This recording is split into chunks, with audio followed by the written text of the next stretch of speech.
ये अगर कैमरामैन आपको दिखा सके, ये बिल्कुल थाना कैंट के सामने ये जो पार्किंग जोन इन्होंने बनाया हुआ है, यहाँ पर कमेटी 50-50 रुपया पर गाड़ी से टैक्स लेती है।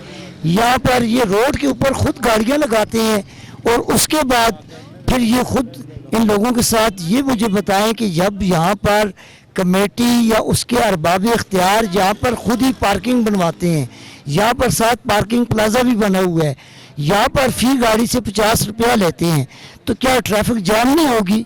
जब ट्रैफिक तब जाम होती है कि जब आप सरकारी सरपरस्ती में पहले रोडों के ऊपर कब्जे करवाते हैं, फिर उन लोगों के ऊपर आप जुर्माने करते हैं, फिर उन लोगों को आप ये कहते हैं कि जी लोग रोड बंद करते हैं। लोग रोड नहीं बंद करते, आप लोगों से रोड बंद करवाते हैं।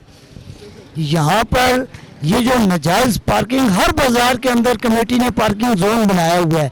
जो भी जगह गुजरने की है, जो भी रास्ता है, उस पर ये गुजरगाह बनाई हुई है, उन्होंने रास्ता बनाया हुआ है। तो यहाँ इन रास्तों को ब्लॉक करने में कमेटी का बहुत बड़ा किरदार है। यहाँ पर ट्रैफिक पुलिस को भी चाहिए कि लोगों की गुजरगाहों को आज़ाद करवाया जाए ताकि लोग अपने अपने काम काज बतरीके हसन अंजाम दे सकें।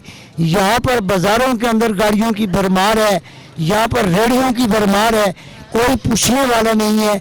अरबाब इख्तियार से हम ये गुजारिश करेंगे कि ये शहर एक नीट क्लीन सिटी है।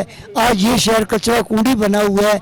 यहाँ पर वासा किधर है, यहाँ पर TMA किधर है, यहाँ पर दीगर जो अदारे हैं जो आवाम को सहूलियात फराहम करते हैं वो कहाँ पे हैं? किसी को नज़र नहीं आ रहा कोई भी।